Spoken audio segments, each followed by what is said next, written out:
And now it's time for our first speaker, Glenna Bradshaw.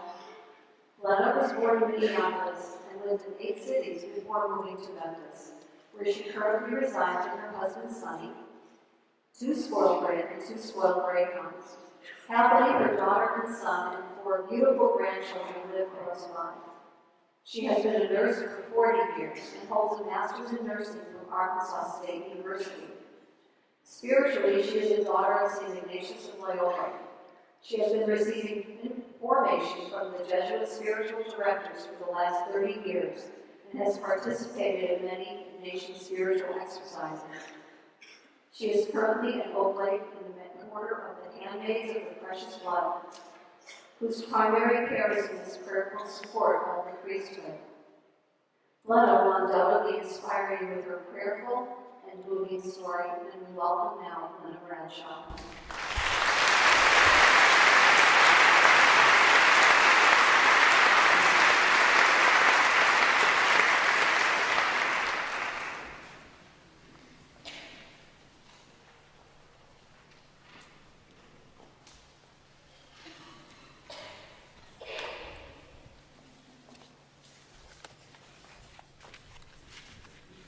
I graduated from high school in 1968. I was 17 years old and I lived in Boulder, Colorado. The following fall, 68, I registered as a freshman at Colorado University, Boulder. And some of you that might remember 1968 might recall what a tumultuous year that was. It was in the middle of the Tet Offensive in Vietnam, and Bobby Kennedy and Dr. King were assassinated, and Pope Paul VI was promulgating Humanae Vitae to almost universal opprobrium within and without of the church. So it was a time that everybody was trying to get their footing, I think. In Boulder, Boulder kind of prides itself as being a small Haight-Ashbury, so there was a real active hippie subculture at the time. I got pulled into that. I was always too scared of drugs to try them, and I had seen so much alcoholism growing up that I wasn't tempted by that. But I liked the campus demonstrations, I liked the parties, I liked the independence, I liked the attention that I got through that I had never really experienced before. So it's no big surprise that in the spring of 1969, I was pregnant. And so a year after I graduated from high school, I was 18. May of 1969, I was married. I was 18 and he was 19. We moved immediately from Boulder 2 hours north to Loveland on the Front Range there. It was a small town, it's not anymore. I didn't know anybody there. My folks had, in the meantime, relocated from Colorado to Nevada. So in the days before the internet, I started feeling very isolated and scared, kind of. You know, I didn't have a car, didn't have much access to a phone. So looking back on it, I can see that I was probably clinically depressed by the summer of 1969. I couldn't complete a task like washing a sink full of dishes. I couldn't concentrate enough to read a whole page in a book. Some days I couldn't get out of bed. The worst part was that I couldn't find the words to explain my anxiety to anybody, much less make any sense of it myself. One day, looking through some packing boxes, I found a Bible that I had been given for my 14th birthday. So I opened the Bible, and I was surprised to discover that reading just a few verses seemed to kind of loosen that anxiety that threatened to consume me. When I found the Psalms, I felt like they had been written just specifically for me, especially Psalm 91. There's a passage in there that says, because she clings to me in love, I will rescue her. I will save her because she knows my name. That meant so much to me at that period of my life that I left the Bible open on the kitchen table during the day so that I could read it when I needed to, prompting my husband at the time to say that he hadn't intended to marry a Bible thumper. But fortunately, my whole world changed on November the 4th, 1969, when my daughter Tracy was born. Holding her in the hospital, it finally dawned on me that this little person was going home with me and that she was totally dependent on me. So within the space of a few minutes, my life went from it's all about me to it's all about her, which every parent can identify with that feeling, I'm sure.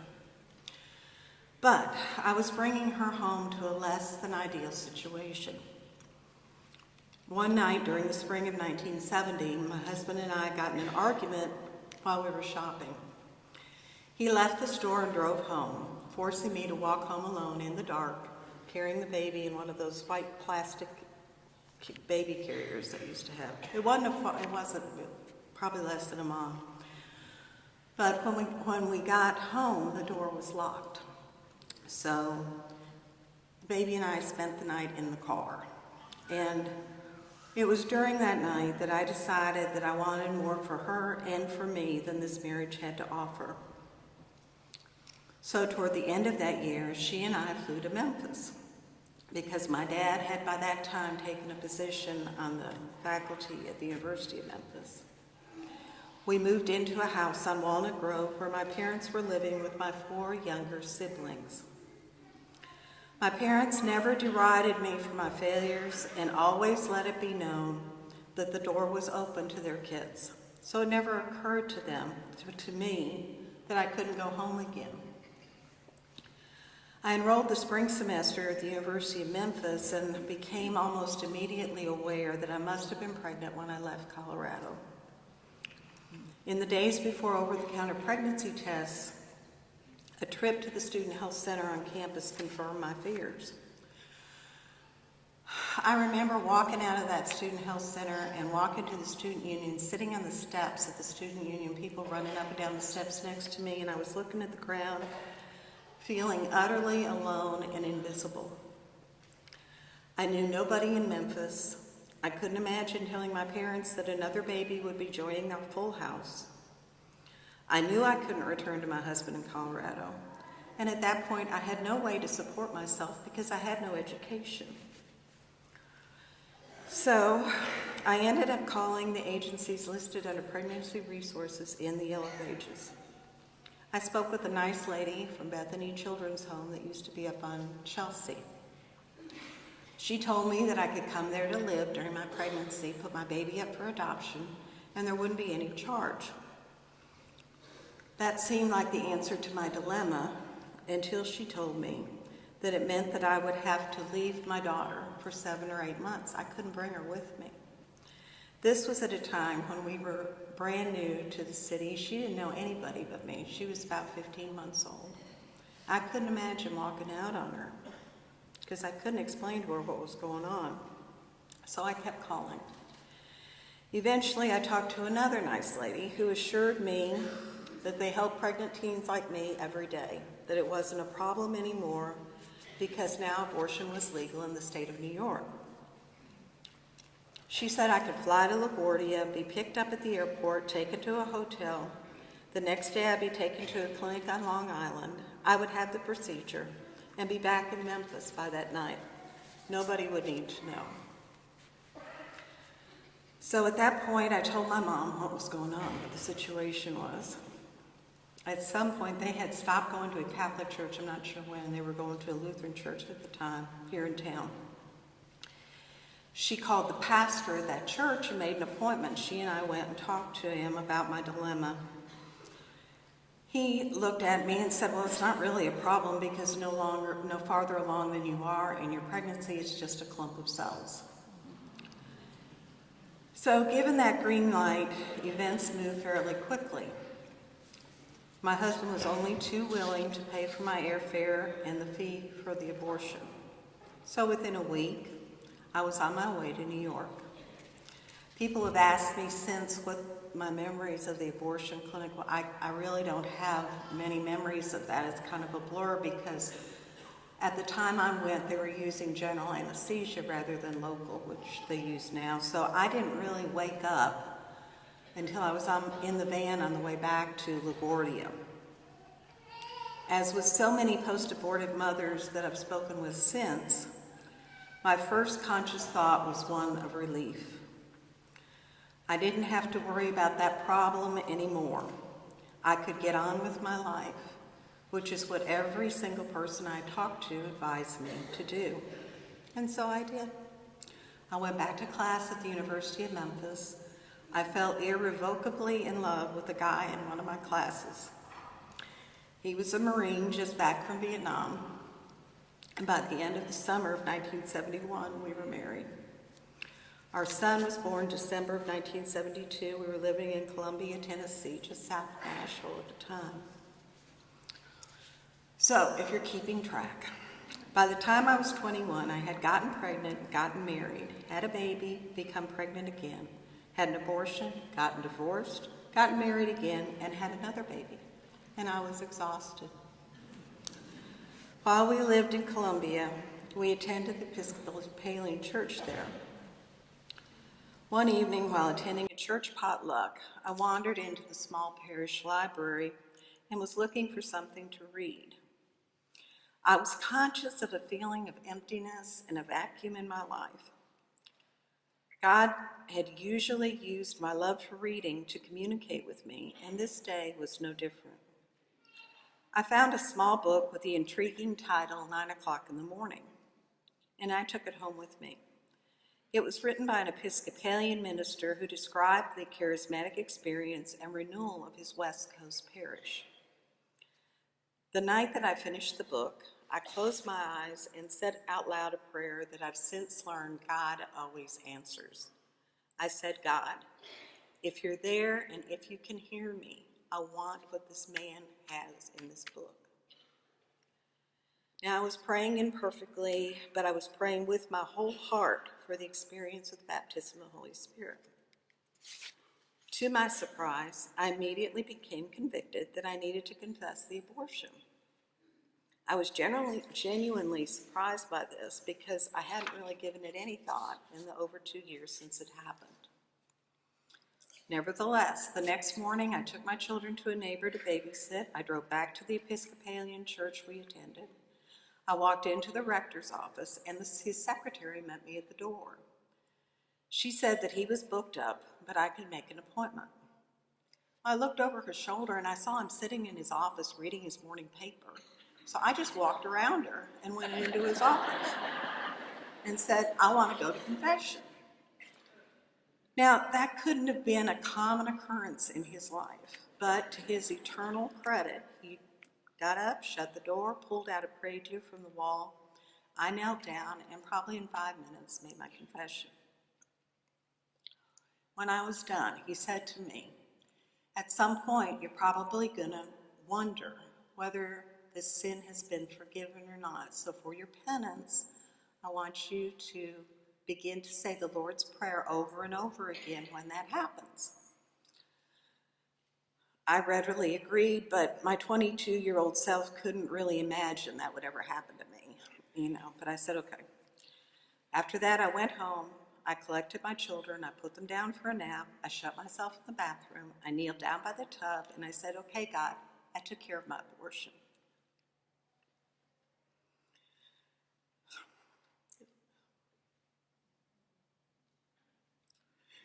I was immediately flooded with an overwhelming sense of the reality which is God and his love for me.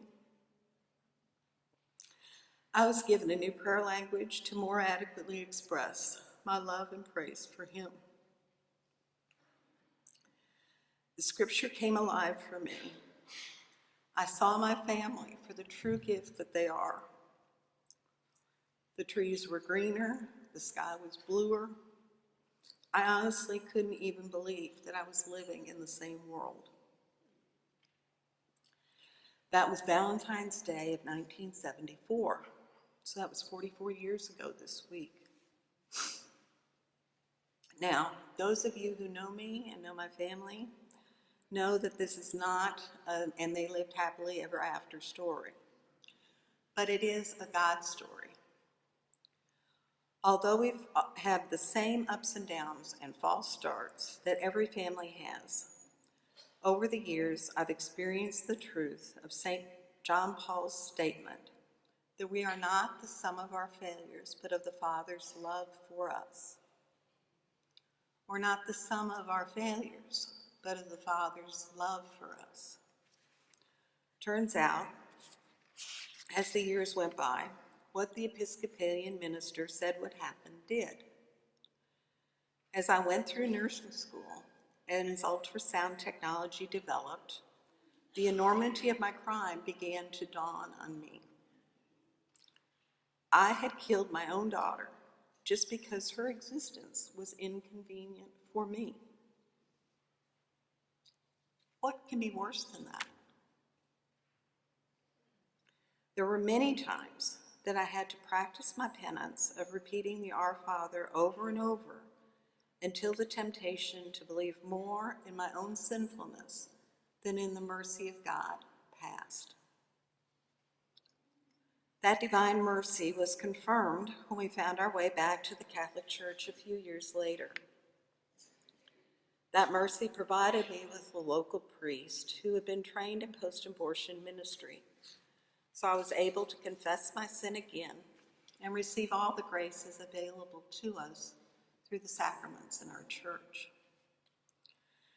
Additionally, some of you may remember Carolyn Phelan, who was the director of Birthright here for many years. She was also one of the kindest people I've ever met in my life. And she was a true mentor for me when I needed to see what a woman could actually be. She helped me to kind of begin to untwist those twisted notions of womanhood that I had. And she introduced me to the scriptures that they used in post-abortion healing, and so I was able to begin to work through those. As the Marian year of 1987 approached, I decided to observe it by saying a rosary every day. The problem was, I couldn't remember the prayers or the mysteries. It had been so long since I'd spoken to our Heavenly Mother. So I was really starting from scratch. Looking back on it, I can see that after convincing me of his great love for me, what else could the Holy Spirit do but enroll me in the school of Mary, his spouse? She's the road God chose to come to earth, and she is the shortest and easiest way for us to get back to heaven. During the last 20 years, Mary has patiently taught me how to walk daily the little way. That is, while I seek attention, she draws me into hiddenness. When I'm tempted to despair, she points out all the joy in my life. And sometimes when I'd like to throw a tantrum, she smiles or laughs a bit at me like you would at a 2-year-old who thinks her world is collapsing around her at that moment. Because it's important to me to talk about how much the School of Mary has meant in my life, allow me to just give you one example of a lesson she's taught me. Some years ago, I attended a women's weekend in Pass Christian with a group of friends. One of the conference speakers began to lead us in praying for each other for women's issues. During the course of the prayer, I became so upset that I had to leave the room, and I went out to the van in the parking lot, crying and crying. I asked Blessed Mother if my abortion, was always going to hurt this much. Was I ever going to be healed of it? At that point, I had a mental image of brown clay turning on a potter's wheel. As I watched the clay rotate, it gradually turned from a bowl shape into a beautiful vase with a bright blue decorative vein running throughout it. Mary then told me that that blue vein was a metaphor for my abortion and the way God was going to use it in my life. This realization gave me the patience I needed to develop in order to learn to wait on His timing, which is always better than mine. So, in the face of many sad and confusing times during the last 15 years, like the stillborn death of our grandson, the sarcoma that devoured the life of my Jesuit cousin and soul brother and spiritual director, the sicknesses of my husband, the dementia of my mom, I've been surprised to find myself completely safe within the peace that passes understanding. I was often very sad, but always very safe. Or, as 2 Corinthians says, I am beset on all sides, but I'm never overwhelmed.